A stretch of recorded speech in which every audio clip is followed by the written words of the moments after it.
Pragnanandha just played a middle game sequence so lethal that Vincent Kiemer's position literally evaporated in seconds. Was this the most clinical execution of the Four Knights game we have seen all year? We are diving into the Grand Chess Tour 2026 to break down a masterclass in piece coordination and dynamic sacrifices that will change how you think about your own games forever.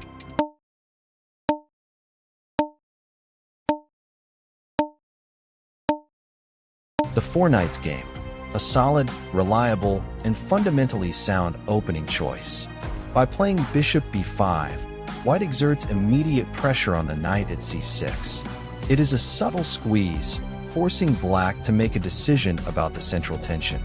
Pragnanandha is opting for structural integrity here, but Kiemer is looking to spice things up immediately with the nd4 retort.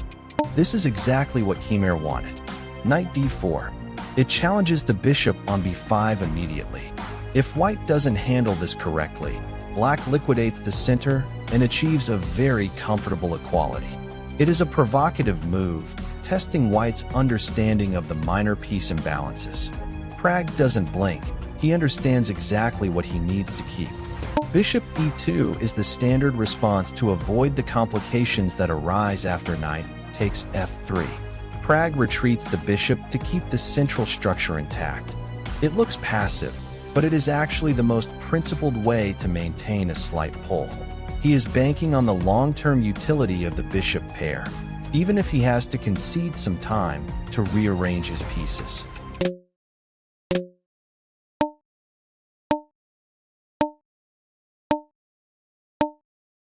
Knight takes c5. Pragnanandha decides to eliminate the bishop on c5. By removing this piece, he simplifies the position and forces the pawn capture on c5. This is crucial because it helps White clear the long diagonal for the eventual bishop b2 play. It is a positional trade that favors White's long-term endgame structure. Bishop e2 is a prophylactic retreat. White is preparing to challenge the c4 pawn eventually, but also ensuring the king's safety remains paramount. Kiemer is pushing for space with c4, trying to cramp the White position, but Pragg is completely unfazed. He is essentially playing a patient game of wait and see, while maintaining total board control.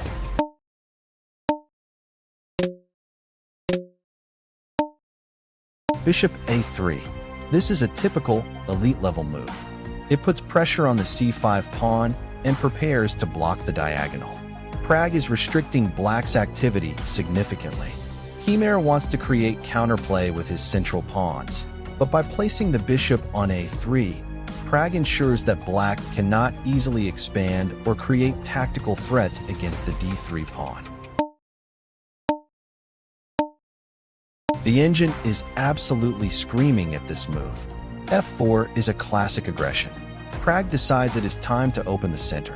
He knows that his development is superior and that the king's safety of the Black king is slightly compromised. By pushing f4, he initiates a tactical storm that forces Black into a defensive shell. It is a bold move, but in this specific setup, it is the only way to gain the initiative. e5. This pawn push is the heart of the attack. It forks the knight and creates major issues for Black's coordination. If Kiemer tries to hold on, he is going to fall into a crushing sequence of tactical blows.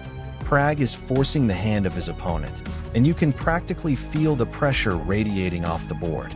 This is how you convert a slight positional advantage into a winning attack.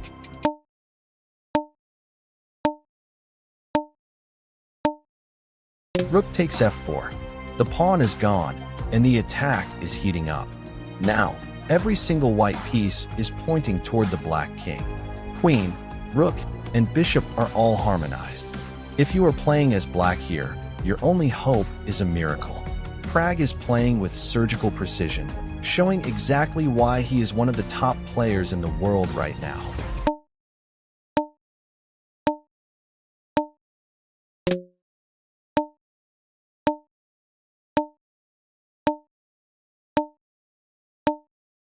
Rook takes d4. an absolute thunderbolt. Pragg simply sacrifices the exchange to eliminate the annoying knight. The engine evaluation jumps significantly in White's favor because the king's defense is collapsing. It is a stunning display of calculation. He saw this line 5 moves ago, and now he is just pulling the trigger to finish the job. x5. The pawn pushes through, creating a crushing passed pawn on the d-file. At this point, the game is essentially over. White's pieces are coordinated to perfection, and Black's queen is forced to scramble to prevent mate. Pragg has completely outplayed Khmer in a tactical skirmish that highlights the difference between a grandmaster and a super grandmaster. Rook takes g7, a beautiful finish. King takes g7, and the way is cleared for the devastating queen f6 check. Khmer has nowhere to hide. The coordination here is simply poetic. After this, White's follow-up is forced and inevitable. This is the definition of a clinical, engine-verified beatdown. Queen f6 check. Khmer resigns, and honestly, there is nothing else to do. White's attack is overwhelming, and there is no escape from the impending checkmate. PRAGGNANANDHAA showed the world exactly why his calculation is world-class today, systematically dismantled Khmer's defense move by move. A masterclass in aggression and positional intuition. What an incredible display of tactical awareness from Pragg. The way he pushed the tempo and forced the issue shows exactly why he's a top-tier contender. If you enjoyed this breakdown, make sure to hit that like button and subscribe to Chess 64 Elite Academy right now for more elite chess content.